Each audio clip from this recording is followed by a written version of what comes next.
You are watching Grace Television.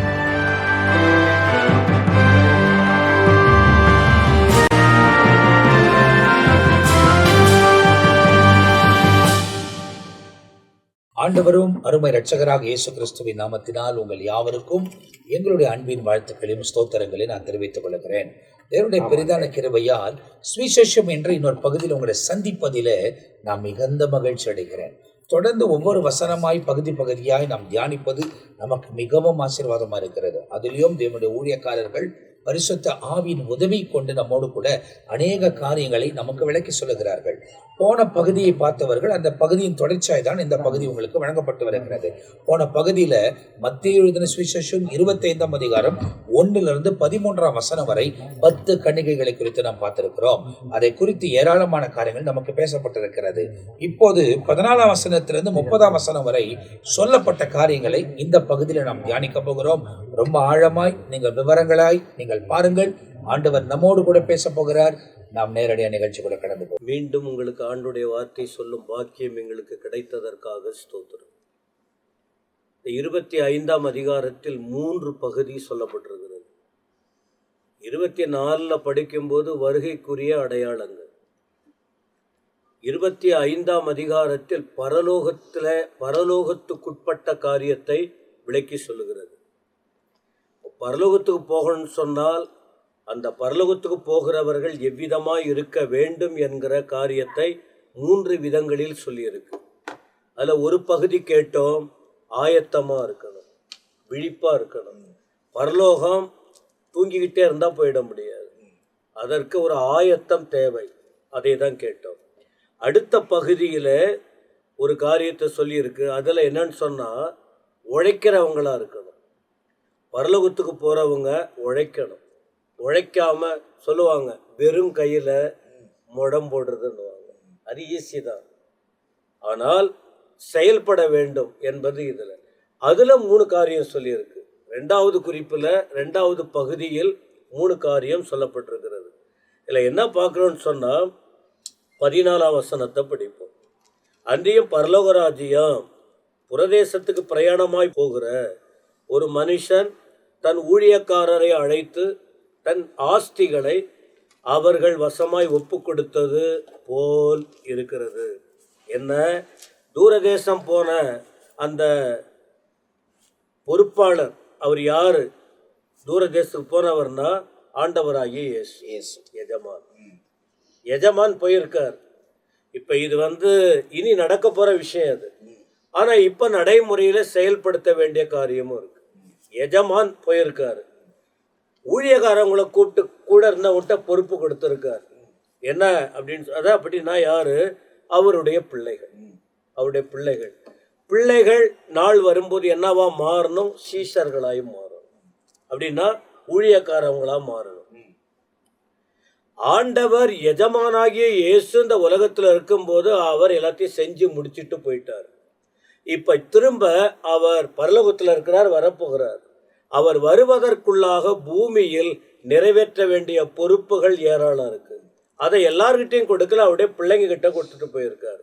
அதை கொடுத்து இன்னைக்கு இதை என்ன செய்யணும்னு சொல்லிட்டு 15ஆம் வசனத்தில் சொல்றாரு, அவன் திறமைக்கு தக்கதாக ஒருவனிடத்தில் 5 தாலந்தும், ஒருவனிடத்தில் 2 தாலந்தும், ஒருவனிடத்தில் 1 தாலந்துமாக கொடுத்து உடனே பிரயாணப்பட்டு.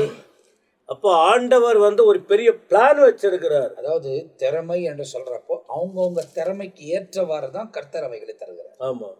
ஏன்னா நம்ம 1 கொரிந்தியர் 12 கூட நீங்க பார்த்தீங்கன்னா அங்க வரங்கள் கொடுக்கப்பட்ட விஷயத்துல ஆண்டவர் சொல்றாரு, பகிர்ந்தளிக்கப்பட்டது. என்னவா? அவர்களுடைய பிரயோஜனத்துக்குட்பட்டு. ஆண்டவருக்கு தெரியும் யார் யாருக்கு என்ன கொடுக்கணும்னு. பொதுவாக மனிதர்களை பொறுத்த வரைக்கும் என்ன எடுத்துக்குவாங்க, அவன் தான் பெரிய ஆள் போல எடுத்துக்கிட்டாங்க, அவங்களே பார்த்துக்கிட்டோம். இதில் பொறாமைகள் சேர்ந்துடும். இந்த சம்பவத்திலையும் அதை போல தியானிக்கலாம். ஆனால் ஆண்டவர் யாருக்கு என்ன பொறுப்பு கொடுக்கணும்னு அவருக்கு நன்றாக தெரியும். அதை தான் செய்கிறாரு. இதை புரிஞ்சுக்கிட்டா பொறாமை வராது, எதிர்ப்புகள் வராது, நல்லபடியாக போக முடியும். அப்போ 3 பகுதியாக பிரிக்கிறார். 5 தாலந்து, 2 தாலந்து 1 தாலந்து. இப்போ எஜமானுக்கு தெரியுது இன்னாருக்கு 5 கொடுத்தால் அதை அதிகப்படுத்துவாங்கன்னு. 2 கொடுத்தால் அவ்வளோதான் முடியும் அவரால். 2 தாலந்து தான் முடியும். ஏன்னா இவர்கிட்ட 5 கொடுத்தா அவருக்கு அவரால் முடியாது. அதனால 2 கொடுக்கப்படுகிறது. 3வது 1 தாலந்து கொடுக்கிறார். 16ஆம் வசனம். 5 தாலந்தை வாங்கினவன் போய் அவைகளை கொண்டு வியாபாரம் பண்ணி வேறு 5 தாலந்தை சம்பாதித்தான். இது வியாபாரம், ஊழியம் வியாபாரம் அல்ல. ஆனால் இந்த தொகுப்பு அப்படி பிரித்து சொல்லப்பட்டிருக்கு. வியாபாரம் பண்ணுவது என்ன? உனக்கு கிருபைகள் கொடுக்கப்பட்டிருக்கிறது. உனக்கு முதலாவது அழைப்பு, ஊழியனை அழைத்தார், அழைப்பு கொடுக்கப்படுகிறது. அழைக்கப்பட்டவனுக்கு பொறுப்பு கொடுக்கப்படுகிறது. அழைக்கப்பட்டவனுக்கு பொறுப்பு. அப்போ அந்த பொறுப்புல முதல்ல அழைக்கப்பட்டவனுக்கு கொடுக்கப்பட்ட பொறுப்பு என்ன? 5. அப்போ அவன் என்ன பண்றான்? அந்த பொறுப்பை உணர ஆரம்பிக்கிறான். பொறுப்பை உணர ஆரம்பிக்கிறான். ஏன்? அநேகர் என்ன யோசிப்பாங்க, பிறகு பார்த்து கொள்ளலாம். இதை கொடுத்த உடனே தன்னுடைய வேலையை ஸ்டார்ட் பண்ண ஆரம்பிக்கிறான். உடனே அதான் முக்கியம். பொறுப்புள்ளவன். அப்போ பொறுப்புள்ளவன்னா நாம அந்த பொறுப்பு உத்தரவாதத்தை உணர ஆரம்பிச்சுட்டான். நிறைய பேர் கடைசியில பார்த்துக்கலான்னு நினச்சிக்கிட்டு இருப்பாங்க, கடைசியில. ஆனா அதுதான் தோல்வியில் முடிகிறது, தோல்வியில. ஆனா ஆரம்பத்திலேயே கொடுத்த பொறுப்பு என்ன? யார் கொடுத்தது? பொறுப்பு கொடுத்தவர் யாரு? யாரு? இப்ப என்ன தகுதி இருக்கு அந்த பொறுப்பு பெற்றவன்? அப்ப அந்த பொறுப்பை பெற்றவன் அதை தன்னை உணர்ந்து ஒரு செயல்பட ஆரம்பிக்கும் போதுதான் முடிவிலை வெற்றியை காண முடியும். அப்ப முதல்ல இருக்கிறவன் யாருன்னு சொன்னா அந்த கொடுக்கப்பட்ட அந்த பொக்கிஷத்தின் மதிப்பை உணர்ந்தவன், அழைப்பின் உணர்வை, அழைப்பின் மேன்மையை உணர்ந்தவன். அதனால என்ன பண்றான்? அவைகளை கொண்டு வியாபாரம் பண்ணி வேறு 5 தாலந்துகளை சம்பாதித்தான். அப்ப இவன் தன்னுடைய தூக்கத்தை பொருட்படுத்தவில்லை, தூக்கத்தை பொருட்படுத்தல. தன்னுடைய ஆரோக்கியத்தை அவன் பார்க்கல, ஆரோக்கியத்தை பார்க்கல. அவருடைய நோக்கம் எல்லாம் நம்ம நம்பி இந்த பொறுப்பு கிடைச்சிச்சு. இதனா விசுவாசிகளும் யோசிக்கணும், ஊழியர்களும் யோசிக்கணும். ஆண்டவர் தகுதி பார்த்து கொடுக்கல, தகுதி பார்த்து. ஆனா கொடுக்கப்பட்ட பொறுப்பு பரலோக பொறுப்பு.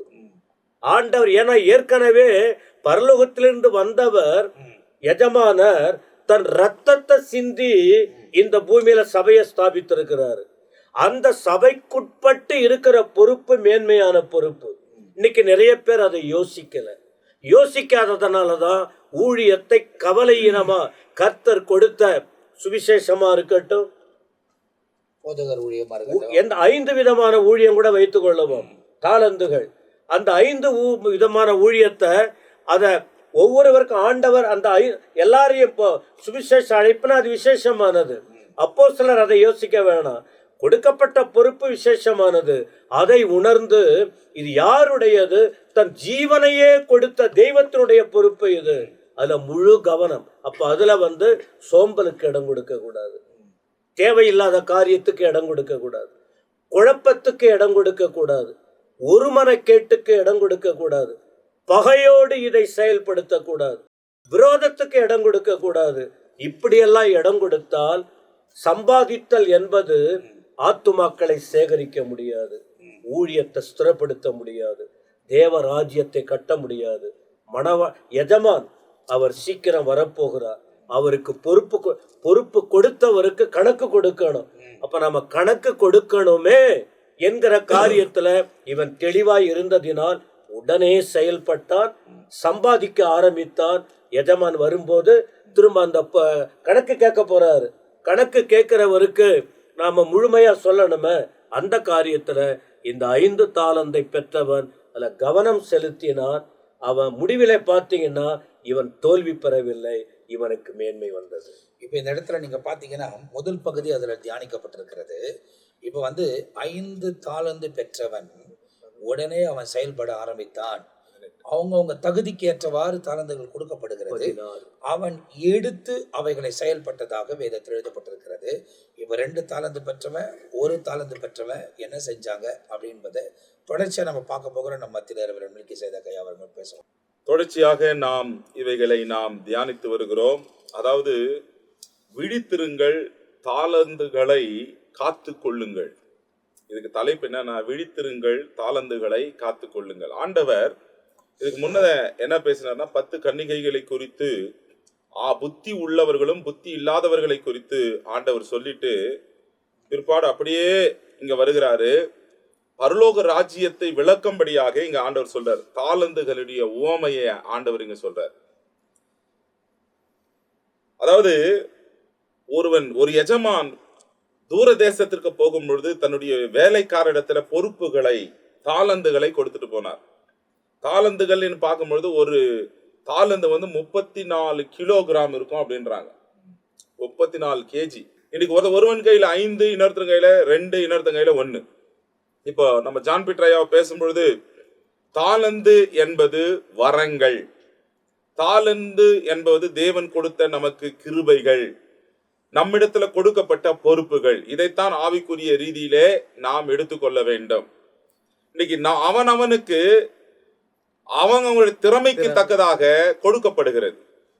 இப்போ ஒருவனுக்கு 5 தாளந்தம், மற்றவனுக்கு 2 தாளந்தம், மற்றவனுக்கு 1 தாளந்தமாக இங்க கொடுக்கப்படுகிறது. 5 தாளந்துள்ளவன் அவன் மறுபடியும் அதை உழைச்சி அதை பெருக்க தொடங்கினான்.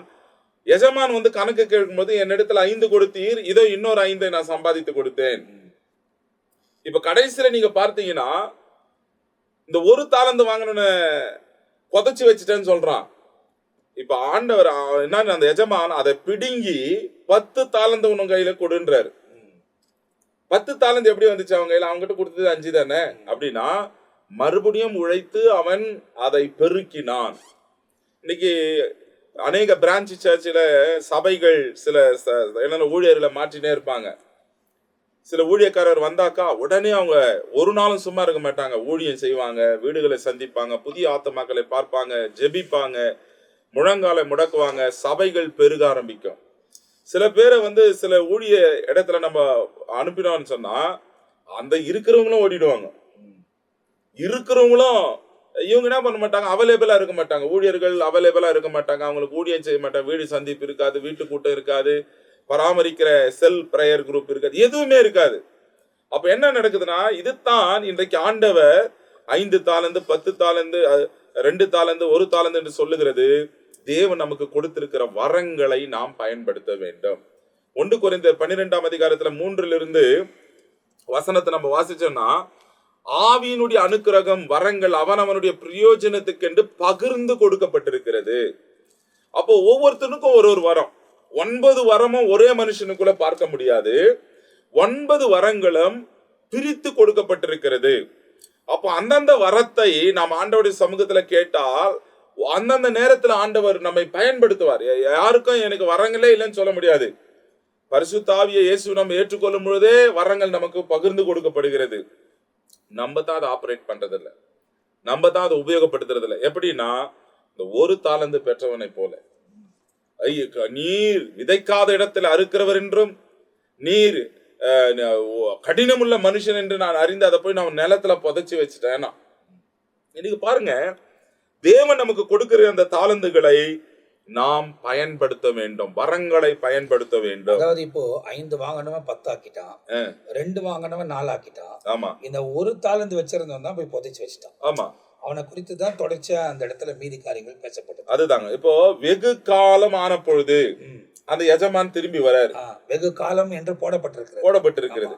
இப்ப வெகு காலம் அப்படின்னு சொன்னோன்னே நான் நினைச்ச கூடாது, இப்படியாக இந்த வெகு காலம்னா இயேசு கிறிஸ்து வருது ரொம்ப வெகு காலம் இருக்கும் அப்படின்னு சொல்லி நினைக்க கூடாது. அது என்னத்தை அது நமக்கு கொடுக்கும். ஆனா உண்மையிலே மனிதன் எப்படி திரும்பி வந்தானோ இயேசுவும் அப்படியே திரும்பி வருவார். நமக்கு வரங்களை கொடுத்த ஆண்டவர் பரம் மேறி போயிருக்கிறார், மறுபடியும் வருவேன் என்று சொல்லி இருக்கிறார். நம்ம இடத்துல கணக்கு கேட்பார். நான் வரும் பொழுது அவனவனுக்கு அளிக்கும் பலன் என்னோடு கூட வருகிறது என்று ஆண்டவர் வெறுங்கையா வரல, பலனோடு வரப்போகிறார், ரிவார்டோடு வரப்போகிறார். அப்போ அதை பெற்றுக்கொள்ள நமக்கு கொடுக்கப்பட்டிருக்கிற தாளந்துகளை நாம் பயன்படுத்த வேண்டும்.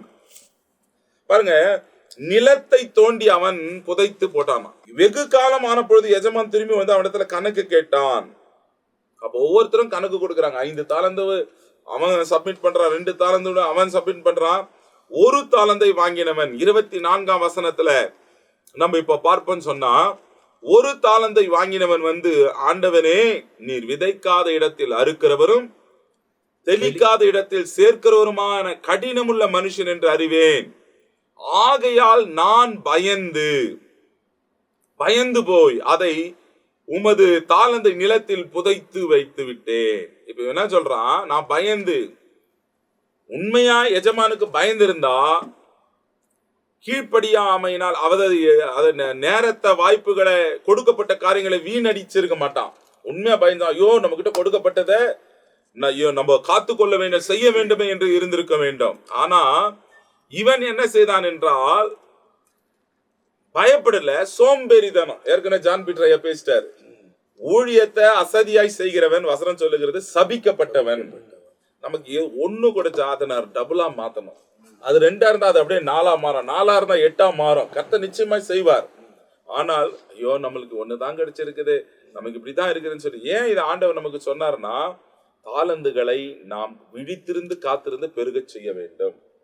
வருகைக்கு நாம் ஆயத்தம் உள்ளவர்களா இருக்க வேண்டும். அதனால்தான் ஆதியாகமத்தில் 20ஆம் அதிகாரத்துல 11ஆம் வசனத்துல பார்த்தா ஆபிரகாம் சொல்றாரு, இந்த இடத்துல தெய்வ பயம் இல்லை. இன்னைக்கு இவனுக்கு எஜமானை குறித்து ஒரு பயம் இருந்துச்சுன்னா அவன் பயபக்தியோடு இருந்திருப்பான்.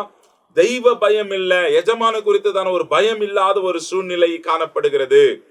நீதிமொழிகள் 1:9-7 எல்லாருக்கும் தெரியும், கர்த்தருக்கு பயப்படுதல் ஞானத்தின் ஆரம்பம், பரிசுத்தரின் அறிவே அறிவு. இவன் சொல்றான், உமக்கு பயந்து தாளந்த புதைச்சு போட்டேன்றான். அவன் பயந்து இருந்தா தாளந்தை விரித்தி இடைக்க செய்திருக்க வேண்டும்.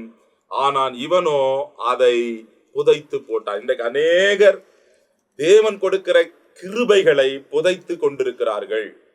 தேவன் தந்திருக்கிற தாளந்துகளை இழந்து கொண்டிருக்கிறார்கள். எப்படின்னா, இப்பேற்பட்ட இந்த ஒரு தாளந்தை வாங்கினவனை போல அநேகருடைய நிலைமை காலத்துல காணப்படுகிறது. ஒவ்வொரு நாளும் தேவன் நமக்கு கொடுத்திருக்கிற தாளந்து, திறமைகள், அபிஷேகம், வரங்கள், இது எதற்காக கொடுக்கப்பட்டதுன்னா, தேவ ராஜ்யத்தை கட்டுமான வேலைக்காக, பணிக்காக கொடுக்கப்பட்டிருக்கிறது. அதனால்தான் வசனம் சொல்றது 30ஆம் வசனத்துல கீழே நீங்க அப்படியே வந்தீங்கன்னா, அவனை பிடிச்சு பாழணிஞ்ச எதிர நெருப்புல கந்தகம் இருக்கிற இடத்துல போடுங்க. அவன்கிட்ட இருக்கிறத வாங்கி 10 தாளந்து 5 கொடுத்து 10ஆம் மாதம் அவன்கிட்ட கொடுங்க. வசனம் தெளிவா சொல்லுது, உள்ளவன் எவனோ அவனுக்கு கொடுக்கப்படும். தேவன் என்னதான் நமக்கு கொடுத்திருந்தாலும் சில பேர் இல்ல இல்ல இல்லன்னு பாங்க. ஐயோ இல்லைங்க, இது இப்படி இல்லைங்க, அது அப்படி இல்லைங்க, இப்படி இல்ல இல்லன்னு நம்ம சொல்லவே கூடாது. தேவனுடைய கிருபையினாலே ஆண்டவர் நம்மை நடத்துவார், ஞானத்தை கொடுப்பார், விருத்தி அடைய செய்வார். தாளந்துகளை கிறிஸ்துவுக்காக நாம் பயன்படுத்த வேண்டும். இதுல முக்கியமாக பேசுகிற காரியத்துல இதை கேட்கிற தேவ பிள்ளைகளாக நாம் யாவரும் அறிந்து கொள்ள வேண்டியது, நம்முடைய தேவன் நம்மை கணக்கு கேட்கிற தேவன். யார் யார் இடத்துல எதை ஆண்டவர் கொடுக்கிறாரோ அதை கொண்டு அவர்கள் தேவனுடைய நாமத்துக்கு மகிமைக்கென்று தேவனுடைய நாமத்துக்கு மகிமைக்கென்று ஆத்துமாக்களை ஆதாயப்படுத்துகிறார்களோ அவர்கள் இடத்திலே கர்த்தர் கணக்கு கேட்கிறார். அப்ப ஆண்டவர் அந்த கொடுத்த தாளந்துக்கு ஏற்ற கணக்கு கேட்டு அதை கேட்ட பலனை கொடுக்கிறவர் தான் தேவன். இப்ப அடுத்து சொல்றது வசனம் பாக்குறோம், அவன் அவனுடைய திறமைக்கு தக்கதாக, சும்மா எல்லாத்தையும் அவனுடைய எத்தையும் கொடுக்கல, யார் இடத்துல எதை கொடுத்தா அவங்க செய்வாங்க என்று தேவனுக்கு தெரியும். சரி, இந்த தாளந்து, இந்த திறமை என்னன்னா, அந்த திறமையை வளர்த்து கொள்ள வேண்டியது நம்மேல் விழுந்த கடமை. இப்போ நல்லா ஜெபிக்க ஜெபிக்க ஜெபிக்க ஜெபிக்க, தேவ ஆண்டவரோட நெருங்கி ஜெபிக்க, வேதத்தை வாசிக்க, நம்மை அறியாதபடியே நமக்குள்ளே சில திறமைகளை நாம் வளர்த்து கொள்கிறோம். இப்போ ஒரு ஸ்டூடெண்ட் அந்த எக்ஸாமினேஷனுக்காக என்ன செய்யறான், தன்னுடைய திறமை என்ன பண்றான், வளர்த்து கொள்ளுகிறான். அப்பதான் அந்த எக்ஸாம்ல அவனுக்கு லகுவாக இருக்கும். அது போல அது விசுவாசியா இருக்கலாம் அல்லது ஊழியக்காரனா இருக்கலாம். நமக்கு நாம் தேவன் தந்த தாளந்துகள் பெற வேண்டுமானால் நம்முடைய திறமைகளை நாம் வளர்த்து கொள்ளணும். அதுக்கு என்ன செய்ய முடியும்? அதுக்கு நல்லா சாப்பிட்டு தூங்குகிறது அல்ல, இரவும் பகலும் தேவ சமூகத்தில் இருந்து அவரை துதிப்பதும் ஆராதிப்பதும் ஜெபிப்பதும் வேதத்தை வாசித்து தியானிப்பதும் அவருக்குள்ள நெருங்கி ஜீவிப்பதும் அவருடைய சத்தத்தை கேட்பதும் அவருடைய திட்டத்தை அவருடைய சித்தத்தை செய்வதுதான் நம்முடைய திறமைகளை வளர்த்து கொள்ள முடியும். அப்படி நம் திறமைகள் இருக்கும் பொழுது தேவன் நமக்கு 5, 2, 1 கூட்டு என்ன பாக்குறோம், அந்த ஒரு தாளந்து கூட எடுத்து பயன்படுத்தக்கூடிய அளவுக்கு திறமை இல்லை. அவன் திறமை இல்லாததான் பயந்து திறமையா இருக்கிறவன் 5 கொண்டு 5 சம்பாதிச்சான், 2 கொண்டு இன்னும் 2 ஏன்னா திறமை இருக்கு. ஆனா ஒரு தாளனுக்கு திறமையே இல்ல. அது என்ன பண்ணலாம், வந்தா குத்துடலாம், வீணாக்கல, அவன் வீணாக்கல, புதைத்து வைக்கிறான். அப்ப ஆண்டவருடைய தாளந்து புதைப்பதற்காக அல்ல, 4 பேருக்கு நன்மை செய்ய. அத வசனம் சொல்லுது, நன்மை செய்ய திராணி இருக்கும் பொழுது செய்யத்தக்கது செய்யாமல் இராது. செய்யாமல் போனா அது பாவம் தான். பாவம். அப்போ ஒரு தாளந்து வாங்கினவனு ஆண்டு புதைச்சிட்டாரு, அது அவன் புதைச்சிட்டான். அது மாத்திரம் இல்ல, அவன் கிட்ட இருக்குது பிடுங்கி உள்ளவனுக்கு கொடுக்கிற தன்மை உடையதான். ஏன்னா அவருடைய தாந்து புதைக்கிற தன்மையா இருக்கக்கூடாது, 4 பேருக்கு பிரயோஜனமா அது மாற்றணும். ஒரு தாள வாங்கினிய பிரயோஜனம் இல்லாத மண்ணில் புதைச்சிட்டே, வட்டிக்காரனு கொடுத்தாக்கா வட்டியோட சேர்த்து வாங்கி இருக்கல இல்லையா? யாருக்கும் உனக்கும் பிரயோஜனம் இல்லை, தேவ நாமத்துக்கும் பிரயோஜனம் இல்லை. புதைக்கிற தன்மை ஆண்டவருக்கு பிடிக்காத ஒன்று. அப்படி என்றால் தேவ பிள்ளைகளாக நாம் நமக்கு கொடுத்திருக்கிற தாளந்துகள் என்ன, அதை கொண்டு நாம் இன்னொரு ஆத்துமாக்களை சம்பாதிக்கிறோமா, அல்லது தேவனுடைய நாமத்துக்கு மகிமைக்கென்று அந்த தாளந்தை கொண்டு நாம் செயல்படுகிறோமா என்று உணர்த்துகிறதான ஒரு சப்ஜெக்ட் தான் இந்த பகுதி. அப்ப இந்த இடத்துல வந்து திருசபைக்கு ஒப்பாகவும் பேச முடியும், ஊழியக்காரர்களுக்கு ஒப்பாகவும் பேச முடியும். நிறைய காரியங்கள் இந்த பகுதியில் நமக்கு விவரமாய் சொல்லப்பட்டிருக்கிறது. நம்ம அதை கன்க்ளூட் பண்றதுக்கு முன்னாடி நம்ம மத்தியில் பிஷப் ரெவரண்ட் பென்னி யோசை அவர்கள் இந்த பகுதியை குறித்து ஒரு இன்சைட்டை நாம் கொடுக்க போகிறாங்க. அதை நாம் கவனிக்க போகிறோம். மத்திய 25வது அதிகாரத்தை பொறுத்தவரையிலும் அவர் வருகிறார் என்ற ஒரு அறிமுகமும், வந்த பிறகு கணக்கு கேட்பார் என்பதும், கணக்கு கேட்ட பிறகு ஆளுகை செய்ய போகிறார் என்பதையும் இந்த 25வது அதிகாரத்தில் நாம் பார்க்கிறோம். முதலாவது அருமையான ஜெயக்குமார் ஐயா நம்மிடத்தில் விளக்கி சொன்னது போல, மனவாட்டி ஆயத்தமாக இருந்தவர்கள், ஆயத்தமாக இல்லாதவர்களை குறித்து அங்கே பார்க்கிறோம். அப்போ அங்கே சொல்லப்பட்ட இதோ மணவாளன் வருகிறார். அப்போ இன்றைக்கு போதனை எப்படி இருக்குன்னு கேட்டா, அவர் வருகிறார், வரப்போகிறார், வரப்போகிறார், வரப்போகிறார், அதுல மட்டும் தான் நிற்கிறாங்க. அடுத்து வந்த பிறகு என்ன செய்ய போகிறார் என்ற ஒரு போதனை அதிகமாய் இல்லை. அப்போ வரப்போகிறார், ஆயத்தமாயிருங்கள், வரப்போகிறார், நாம் ஆயத்தமாயிருந்து அவரை சந்திக்க வேண்டும் என்ற போதனையோடு கூட நிற்காதபடிக்கு இந்த மத்தேயுல 2வது பகுதியிலே சொல்லப்பட்டது என்ன, தாளந்துகளை கொடுத்த தேவன் கணக்கு கேட்கிறார் என்பதை அங்கே சொல்லப்பட்டிருக்கிறது. அப்போ வாழ்ந்து கொண்டிருக்க நாம் ஆயத்தமாகிறது மாத்திரமல்ல, கணக்கு ஒப்புவிக்க ஆயத்தமாயிருக்க வேண்டும். அதுதான் ரொம்ப முக்கியம். உதாரணமாக ரோமர் 14வது அதிகாரம் 12வது வசனத்திலையும் அங்கே தெளிவாய் ஒரு சம்பவம் சொல்லப்பட்டிருக்குது. 14:12. ஆதலால் நம்மில் ஒவ்வொருவனும் தன்னை குறித்து தேவனுக்கு கணக்கு ஒப்புவிப்பான். தேவனுக்கு கணக்கு ஒப்புவிக்கணும்.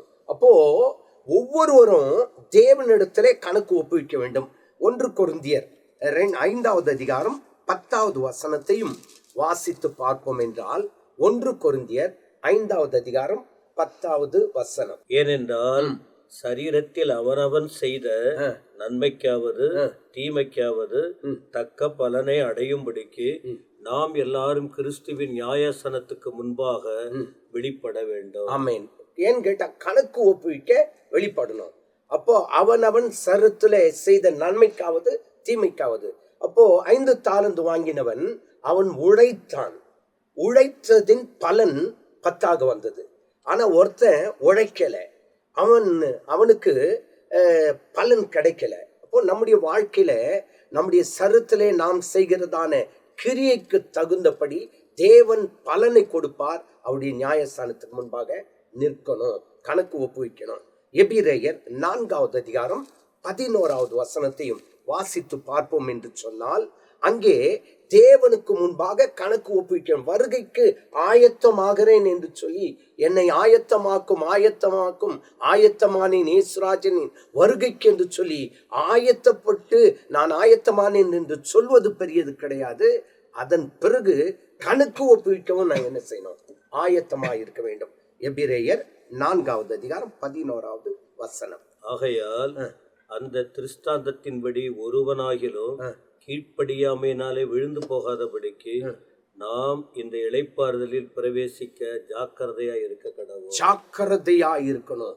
அப்போ அந்த இளைப்பாறுதலில் பிரவேசிக்கிறதுக்கு முன்னாடி அவர் என்ன செய்வார்னு கேட்டா, நம்மிடத்துல கணக்கு கேட்பார். சரி, அடுத்து என்னன்னு கேட்டா, ஆண்டவராகிய தேவனிடத்துல கணக்கு ஒப்புவிக்கிறது மாத்திரம் அல்லாதபடிக்கு உண்மை உள்ளவர்களா இருந்து கணக்கு ஒப்புவிக்கணும். இப்போ பொய் கணக்கு, தப்பு கணக்குன்ட்டு எல்லாம் நிறைய இருக்கு. இப்படி போய் ஆண்டவர்கிட்ட என்ன செய்ய முடியாது? சொல்ல போய் முடியாது. கணக்கும் சொல்ல முடியாது, தப்பு கணக்கும் சொல்ல முடியாது. லூக்கா 16வது அதிகாரத்துல 10வது வசனத்துல பார்க்கும்போது, கொஞ்சத்தில் உண்மையுள்ளவனாய் இருந்தால் அநேகத்தின் மேல் அதிகாரியாய் தேவன் வைக்கிறாராம். அப்போ 5 தாலந்து வாங்கினவன் கணக்கு ஒப்புவிக்கும் போது உண்மையுள்ளவனா போயிட்டு என்ன பண்ணாரு? ஆமா, ஒப்படைச்சதுனாலதான் இப்போ அவருக்கு என்ன செய்யப்படுகிறது? அடுத்த சில தாளந்துகள் கூட்டி கொடுக்கப்படுகிறது. அப்போ ஆண்டவராகிய தேவன் வருகிற நேரத்துல நாம் ஆயத்தமாய் இருக்கிறது மாத்திரமல்ல, கணக்கு ஒப்புவிக்கவும் ஆயத்தமாய் இருக்க வேண்டும். அது மட்டுமல்லாதபடிக்கு உண்மையாய் நாம் கணக்கு ஒப்புவிக்கணும்.